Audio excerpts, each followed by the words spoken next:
Hello everyone, welcome to our channel the tech geek. आज मैं आपको एक्सेल शीट में सैलरी स्लिप कैसे क्रिएट करना है ये बताऊंगी। बट उससे पहले अगर आप हमारे चैनल पे नए हैं तो आप हमारे चैनल को सब्सक्राइब कर लीजिए और बेल आइकन प्रेस कर लीजिए ताकि आगे से जब भी मैं वीडियो डालूं तो आपको नोटिफिकेशन मिले और आपसे हमारी कोई वीडियो मिस ना हो। तो अभी तक मैंने आपको एक्सेल में कई बेसिक और एडवांस टिप्स एंड ट्रिक्स बता दिए हैं जिससे आप एक्सेल में आप अच्छी तरीके से काम करना सीख गए होंगे। तो अब मैं आपको बताऊंगी कि सैलरी स्लिप कैसे क्रिएट करनी है। तो चलिए वीडियो स्टार्ट करते हैं। तो सैलरी स्लिप जो है उसको क्रिएट करने के लिए सबसे पहले आपको क्या करना होगा, आपको अपना जो एक्सेल शीट का अभी जो लेआउट है वो नॉर्मल है, इसे पेज लेआउट में चेंज करना होगा जिससे कि इसके ये प्रिंटिंग फॉर्मेट में आ जाए। तो उसके लिए आपको क्या व्यू टैब में जाना है और देखिए तीन तरह के पेज लेआउट आते हैं, normal page layout and then page break view. तो इसमें आपको पेज लेआउट में जाना है जिससे कि प्रिंटिंग फॉर्मेट में आ जाए। तो पेज लेआउट पे मैं क्लिक कर देती हूँ। देखिए पेज लेआउट पे ये आ गया। इसके अलावा मैं यहाँ पे डायरेक्टली व्यू टैब में ना जाके यहाँ पे देखिए डायरेक्टली मेरे पास ऑप्शन आ रहे थे नीचे स्टेटस बार में, normal page layout and page break. तो मैं पेज लेआउट पे क्लिक करके भी डायरेक्ट यहाँ से आ सकती थी। ठीक है, अब मैं इसको इसके जो कॉलम्स है उसको सेट कर लेती हूँ। तो इसको मैं सैलरी स्लिप के लिए इसको थोड़ा फॉर्मेट में चेंज कर, मुझे क्या चाहिए आगे और ये लेफ्ट एंड राइट साइड के जो कॉर्नर कॉर्नर के कॉलम्स है वो छोटे छोटे चाहिए और बाकी चार बीच में थोड़े बड़े बड़े चाहिए। ठीक है, तो मैं क्या करती हूँ, तो देखिए ये मैंने फॉर्मेट तैयार कर लिया है। अब सबसे पहले मैं क्या करती हूँ, फर्स्ट वाला कॉलम छोड़ के सेकेंड वाला जो कॉलम है उसके बीच के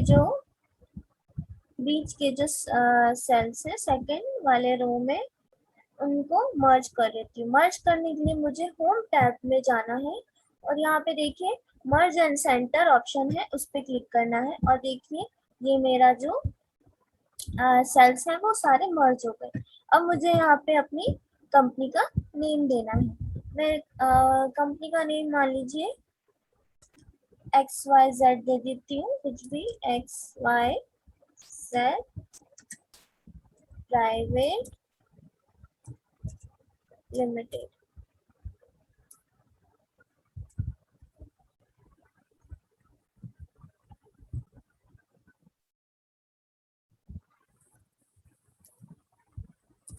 तो ये मेरे कंपनी का नेम हो गया। अब यहाँ पे ये वाला सेल्स जो है इस रो में इसको भी मुझे मर्ज करना है, तो इसको भी मर्ज कर लेती हूँ एंड देन मर्ज करके मुझे यहाँ पे एड्रेस दे देती हूँ। एड्रेस मान लीजिए कुछ भी 123 कॉलोनी सॉरी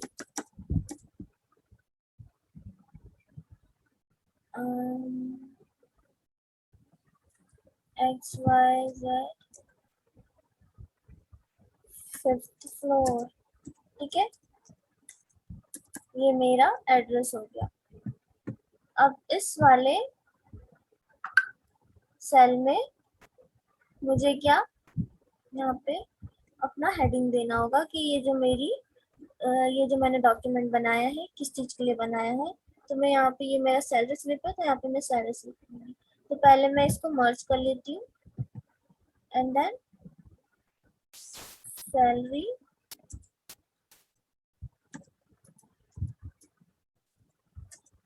स्लिप।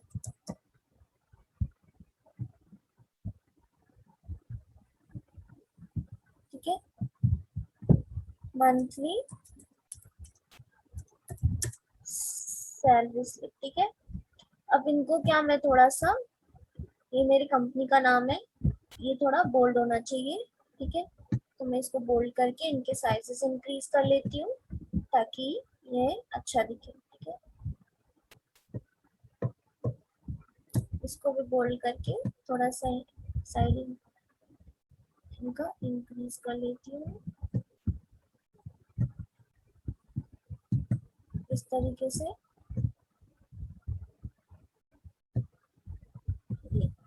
ठीक है, अब मुझे अपना सैलरी स्लिप बनाना स्टार्ट करना है। अब मैं यहाँ पे एक रो छोड़कर यहाँ पे एम्प्लॉय आईडी लिखूंगी, एम्प्लॉय आईडी। ठीक है, देन नीचे डेजिग्नेशन,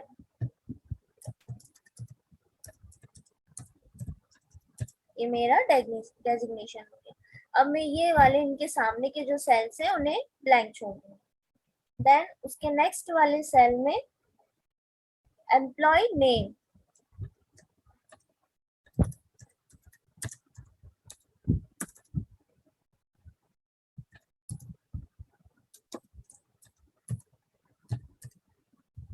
देन उसके नीचे वाले सेल में मंथ ऑफ सैलरी।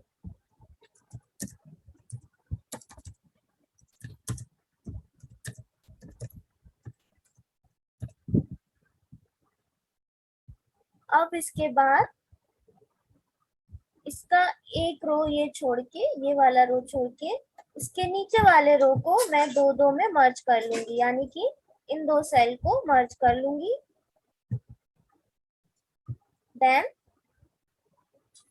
इन दो सेल को मर्ज कर लूंगी इस तरीके से। अब इन मर्ज सेल में मुझे लिखना है इनकम,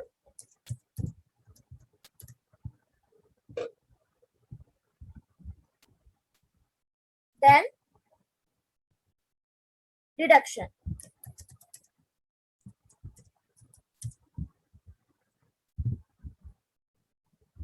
अब मुझे यहाँ पे सैलरी इंफॉर्मेशन देनी है। यहाँ पे मैं लिखूंगी basic salary,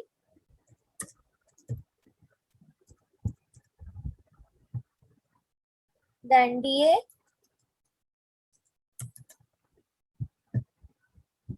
then TA,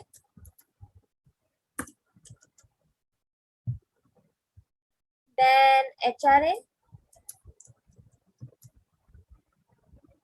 then gross pay. Gross pay जो होता है वो क्या होता है, डीए टीए और एचआरए का कॉम्बिनेशन होता है टोटल।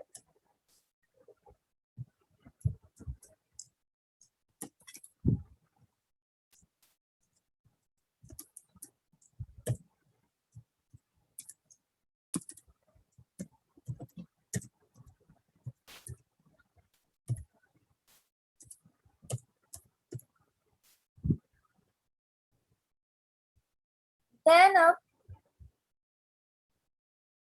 ये वाला जो कॉलम है इनके सामने मैं इनको ब्लैंक छोड़ दूंगी। इसमें अब लिखूंगी provident fund,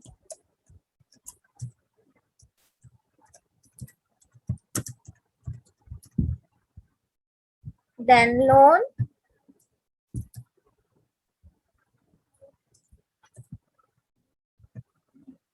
then ESI, and then tax। अब इसके बाद नीचे आएगा टोटल डिडक्शन, तो मैं यहाँ पे लिख लूंगी टोटल डिडक्शन।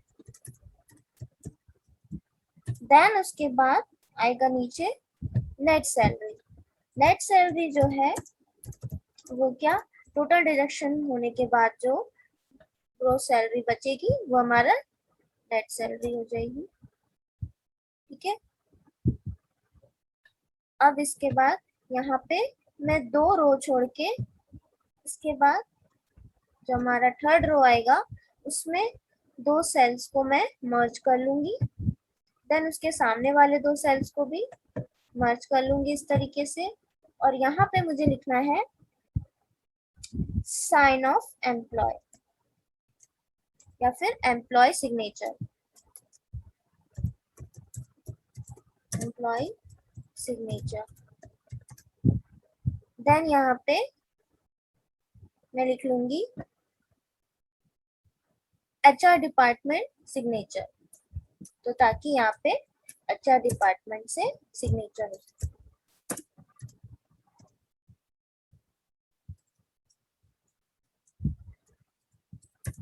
इस तरीके से। अब क्या यहाँ पे मुझे क्या करना है, पहले ये लिख तो लिया। अब यहाँ पे मुझे अंडरस्कोर से इस तरीके से सिग्नेचर के लिए जगह छोड़ देनी है। इसी तरीके से HR डिपार्टमेंट वाले सेल में भी अंडरस्कोर का यूज करके इस तरीके से सिग्नेचर के लिए जगह दे देनी है। देन उसके बाद अब मैं देखिए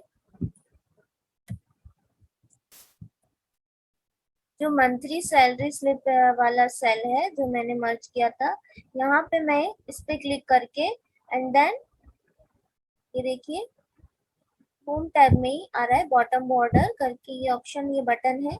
इस पे ये साइड वाले बटन पे क्लिक करके मैं क्या क्लिक करूंगी थिक बॉटम बॉर्डर, जिससे कि ये देखिए ये कुछ इस तरीके से यहाँ पे एक लाइनिंग आ जाएगी। इस तरीके से यहाँ पे एक लाइनिंग आ जाएगी। देन उसके बाद मैं क्या ये जो एम्प्लॉय आईडी वाला सेक्शन है इन पे क्लिक करके इनको सिलेक्ट करके इस तरीके से सिलेक्ट करके एंड देन मैं क्या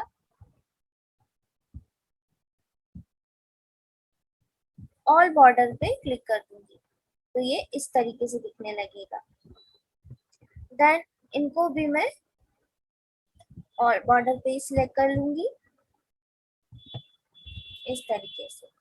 अब इसके बाद अब मैं क्या पूरे सैलरी स्लिप को सिलेक्ट करके इस तरीके से यहाँ तक, देन आउटलाइन बॉर्डर पे क्लिक करूंगी, यहाँ पे जाके आउटसाइड बॉर्डर पे क्लिक करूंगी, तो ये देखिए कुछ इस तरीके से दिखेगा और काफी अच्छा दिख रहा है। ठीक है, अब मैं इसको क्या करूंगी, इसमें इसका जो बैकग्राउंड है वो वाइट कर दूंगी ताकि ये और बेटर और इसके कॉलम्स जो दिख रहे हैं अभी सेल्स जो दिख रहे हैं वो ना दिखे।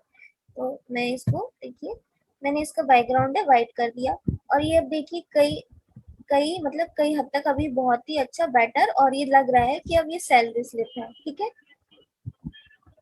अब मैं इनको क्या थोड़ा बोल्ड कर लूंगी ताकि ये अच्छे दिखे। इनको मैं बोल्ड कर ले रही हूँ। देन इनमें मैं नेट सैलरी को बोल्ड कर ले रही हूँ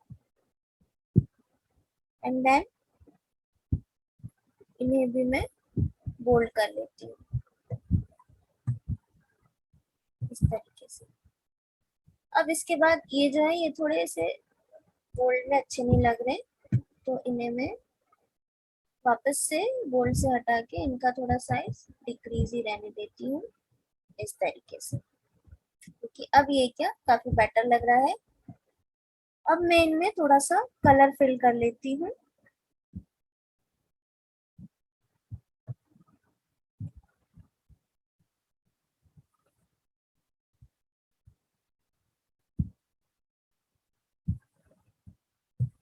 यहाँ से इस तरीके से ये मेरा कलर फिल हो गया। यहाँ पे देखिए एक्स्ट्रा सेल है, इन्हें क्या मैं एक्स्ट्रा रो है इन्हें मैं डिलीट कर देती हूँ।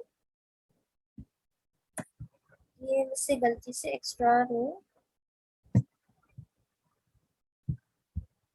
एंटायर रो पे क्लिक करके ओके। देखिए अब ये मेरा पूरा फॉर्मेट जो है तैयार हो चुका है सही तरीके से। अब मैं आपको बताती हूँ इसमें फॉर्मूला अप्लाई करना। अब फॉर्मूला अप्लाई करने के लिए मैं पहले क्या करती हूँ, इस शीट जो है मेरी इसको थोड़ा सा जूम कर लेती हूँ ताकि आपको अच्छे से दिखे और समझ में आए।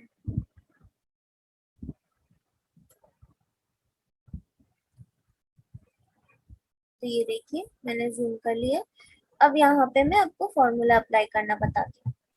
तो डीए बेसिक सैलरी जो है सबसे पहले डीए के लिए फॉर्मूला लगाएंगे। तो ये मान लीजिए हो जाएगा आपका, इसके लिए क्या करना होगा आपको, equals to, then equals to लिखने के बाद आपको ऊपर वाली कॉलम सेल को सिलेक्ट कर लेना है, क्योंकि हमारा जो बेसिक सैलरी है उसी से डिसाइड होगा डीए। तो ठीक है, इसके बाद आपको सिलेक्ट करने के बाद आपको कितना परसेंटेज आपको डीए मतलब प्रोवाइड कराया जा रहा है या आपको देना है, लिख के मान लीजिए पहले इंटू का साइन लगा लीजिए। मान लीजिए आपको प्रोवाइड करवाया जा रहा है 50%, देन डिवाइडेड बाय 100 कर लीजिए। ये हमारा फॉर्मूला हो गया। तो यहाँ पे अभी 0 आ रहा है। 0 इसलिए आ रहा है क्योंकि अभी यहाँ पे मैंने बेसिक सैलरी जो है वो अभी प्रोवाइड नहीं कराई है। ठीक है, अब यहाँ पे भी मैं फॉर्मूला लगा लेती हूँ, इक्वल्स टू, इसी तरीके से equals to, then basic salary वाला सेल सिलेक्ट करके, देन इनटू, देन इसमें मान लीजिए प्रोवाइड करवाया जा रहा है 40, देन डिवाइडेड बाय 100। तो ये 0 आ रहा है अभी। Then equals to, H R A हो गया, इक्वल्स टू, देन फिर से मैं ऊपर वाला सेल सिलेक्ट करके देन इनटू, देन मान लीजिए 20 डिवाइडेड बाय 100। तो ये मैंने तीनों में फॉर्मूला लगा लिए। अब मैं ग्रॉस पे का लगाऊंगी। ग्रॉस पे का फॉर्मूला हो जाएगा इन चारों का एडिशन। तो उसके लिए मैं लिखूंगी सम का फॉर्मूला लगाऊंगी। सम, अगर आप हमारी प्रीवियस वीडियो देखते हैं तो आपको पता होगा सम फॉर्मूला के बारे में। सम, देन ब्रैकेट ओपन करके, अब मैं ये मेरा रेंज है, ये मेरे तीनों सेल है, इनको मैं सिलेक्ट करके एंटर प्रेस कर दूंगी। अब यहाँ पे प्रोविडेंट फंड में भी मान लीजिए पहले इसको मैं बेसिक सैलरी वाला सेलेक्ट कर ले रही हूँ। अब यहाँ पे मान लीजिए इसका है परसेंटेज 30, देन डिवाइडेड बाय 100। तो ये मेरे फॉर्मूले अप्लाई हो गए। अब ये जो लोन ईएसआई टैक्स है, इसको अगर आप फॉर्मूला अप्लाई करना चाहते हो तो कर सकते हैं, बट इनको मैं अभी 0 दे रही हूँ, इनमें कोई वैल्यू नहीं आएगी। टोटल डिडक्शन के लिए आपको क्या करना होगा, इक्वल्स टू, एंड देन ये ऊपर के जो सेल्स हैं इन चारों का सम होगा। तो सम फॉर्मूला लगा के एंड देन मैं रेंज सिलेक्ट कर लेती हूँ अपना तीनों सेल को, देन 0। अभी यहाँ पे 0 आ रहे हैं। जैसे ही मैं अगर अभी बेसिक सैलरी में अपनी वैल्यू डालती हूँ और यहाँ पे डिजिट्स, यहाँ पे जो भी वो है इसका जो भी डीए पीएचआर जो भी है वो आएगा, वो यहाँ पे शो होने लगेगा। अब यहाँ पे जो नेट सैलरी है वो क्या होगी, ग्रोस पे माइनस टोटल डिडक्शन। इसके लिए मुझे फॉर्मूला लगाना होगा, इक्वल्स टू, देन ग्रोस पे माइनस टोटल डिडक्शन। अब यहाँ पे आप सोच रहे होंगे ये वैल्यू हैश वैल्यू क्या ऐसा लिखा गया, बाकी जगह तो 0 लिखा हुआ था। इसलिए ऐसा आया है क्योंकि यहाँ पे अभी 0 था, तो इसलिए ये इस तरीके का कुछ भी रैंडम वैल्यू दे रहा है। तो अब मैं आपको बताती हूँ, यहाँ पे जो भी हमारा पूरा सैलरी स्लिप है इसमें पूरा डेटा फिल कर देती हूँ। तो बेसिक सैलरी मान लीजिए 25,000 है। ठीक है, ये मेरी बेसिक सैलरी। देखिए मैंने जैसे ही एंटर किया तो यहाँ पे पूरा हर जगह फॉर्मूला अप्लाई हुआ और यहाँ पे जितने भी हमारे वैल्यूज थे डीए टीए एचआरए ग्रॉस पे सब निकल आए अपने आप। ठीक है, बस यहाँ पे नहीं आए। इस पे मैं अभी फिर से एंटर कर रही हूँ। अब मैं यहाँ पे एम्प्लॉय आईडी और बाकी इंफॉर्मेशन डाल लेती हूँ। मान लीजिए एम्प्लॉय आईडी है ए, ठीक है, एम्प्लॉय नेम हो गया जॉन,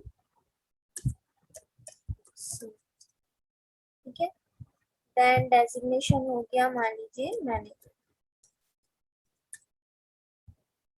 मंथ ऑफ सैलरी मान लीजिए 5 डेट 5th month 2021।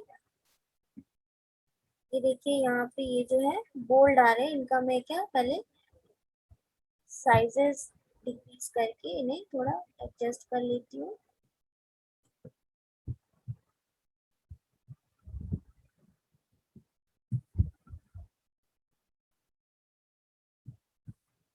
ये देखिए अब यहाँ पे सिग्नेचर और एचआर डिपार्टमेंट से सिग्नेचर रहेंगे। तो अब ये जो सैलरी स्लिप में वैल्यूज जो दिखा रही है डीए टीए एचआरए, ये मैंने क्या रैंडमली कुछ भी परसेंटेज लिए थे, तो अब इसे माइंड मत करिएगा। तो मैंने रैंडमली लिए हैं तो इसके कुछ भी आ रहे हैं वैल्यू, ठीक है। ये मैंने रैंडमली आपको बस समझाने के लिए दिखाने के लिए ले लिए हैं। ये मतलब हो सकता है कि मतलब एक्चुअल एक्चुअल लाइफ में इतने पॉसिबल नहीं, इतनी वैल्यू या जो भी डीए टीएचआरए और प्रोविडेंट फंड और जो भी डिडक्शन विडक्शन जो भी है इस तरीके से, ठीक है। हो सकता है कि ये पॉसिबल ना हो, तो ये मैंने आपको एक समझाने के लिए रैंडमली ले लिए थे परसेंटेज, जिसके ये रिजल्ट है। तो अगर आपको यह वीडियो पसंद आई हो तो इसे लाइक करें, शेयर करें और हमारे चैनल को सब्सक्राइब करें। और अगर आपको इस वीडियो से रिलेटेड कोई डाउट है तो कमेंट सेक्शन में कमेंट करें, हम आपको वहाँ डाउट क्लियर कर देंगे।